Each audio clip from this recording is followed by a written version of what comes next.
ಶುಭ ಮುಂಜಾನೆ. ನನ್ನ ಹೆಸರು ಜಯಲಕ್ಷ್ಮಿ, 9ನೇ ತರಗತಿ.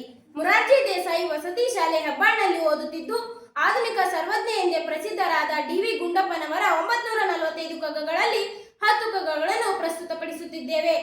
ಕಗ್ಗ 1. ಶ್ರೀ ವಿಷ್ಣು ವಿಶ್ವಾದಿ ಮೂಲ ಮಾಯಾಲೋಲ ದೇವ ಸರ್ವೇಶ ಪರಬೊಮ್ಮನೆಂದು ಜನಂ ಆಹುದೆನು ಕಾಣದುಡಮಳತಿಂ ನಂಬುವುದೋ ಆ ವಿಚಿತ್ರಕ್ಕೆ ನಮಿಸೋ ಮಂಕುತಿಮ್ಮ. ಧನ್ಯವಾದಗಳು. ಅಪ್ಪಾಲೆ ತಿಪ್ಪಾಲೆ ತಿರುಗಿಬಿದ್ದನೊಬ್ಬ ಸಪ್ನ ಲೋಕದಿ ತೀರೆ ಮೃತಾತನೊಬ್ಬ ತಪ್ಪು ಸರಿಗಳ ತೂಕವಳೆ ಕುಳಿತಾತನೊಬ್ಬ ಬೆಪ್ಪನಾರ ಮೂವರಲ್ಲಿ ಮಂಕುತಿಮ್ಮ. ಧನ್ಯವಾದಗಳು. ಹೊಸ ಚಿಗುರು ಹಳೆಬೇರು ಕೂಡಿರಲು ಮರ ಸಬಬು ಹೊಸ ಯುಕ್ತಿ ಹಳೆ ತತ್ವಗಳು ಧರ್ಮ ಋಷಿ ವೇಕದಡೆ ವಿಜ್ಞಾನ ಕಡೆ ಮಳೆವೆಸೆ ಜಸವು ಜನ ಜೀವನಕ್ಕೆ ಮಂಕುತಿಮ್ಮ. ಧನ್ಯವಾದಗಳು.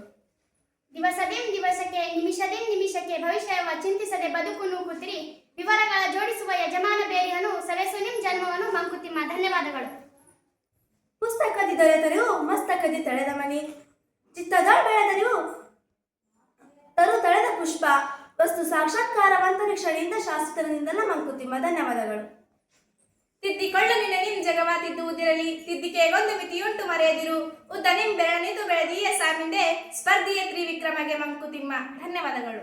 ತೊಟ್ಟಿಲುಗಳೆಷ್ಟೋ ಮಸಣಗಳಷ್ಟು ಧರೆಯೊಳಗೆ ತೊಟ್ಟಿಲಿಗೆ ಹಬ್ಬ ಮಸಣವು ತೇಗುತ್ತಿರಲು ಹುಟ್ಟಿದವರೆಲ್ಲ ಸಾಯದಿನಿಲ್ಲ ಹೊಸತಾಗಿ ಹುಟ್ಟುವರ್ಗಡೆಯಲ್ಲಿ ಮಂಕುತಿಮ್ಮ. ಧನ್ಯವಾದಗಳು.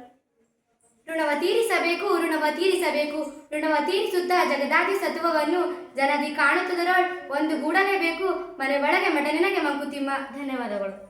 ಬದುಕು ಜಟಕಾ ಬಂಡಿ ವಿಧಿ ಅದರ ಸಾಹೇಬ ಕುದುರೆ ನೀನ್ ಬೇಳದಂತೆ ಪಯಣಿಗರು ಮದುವೆಗೂ ಮಸಣಕ್ಕೂ ಹೋಗೆಂದ ಕಡೆಗೂಡು ಪದೇ ಕುಸಿಯದೆ ನೆಲವಿಯುವುದು ಮಂಕುತಿಮ್ಮ. ಧನ್ಯವಾದಗಳು. ಒಂದು ಕಡೆ ಚಿಗುರುತ್ತಲಿ ಒಂದು ಕಡೆ ಬಾಡುತ್ತಲಿ ಕಲ್ಲುತ್ತಿರೆ ಕೊಂಬೆ ಮುಂಡುತ್ತಲಿ ಹಬ್ಬುತ್ತಲಿ ಎಂದೆಂದು ಮಶ್ವತ ಹಳೆಯಸುದು ತಾನದ ಸ್ಪಂದನವು ಬ್ರಹ್ಮನದು ಮಂಕುತಿಮ್ಮ. ಧನ್ಯವಾದಗಳು.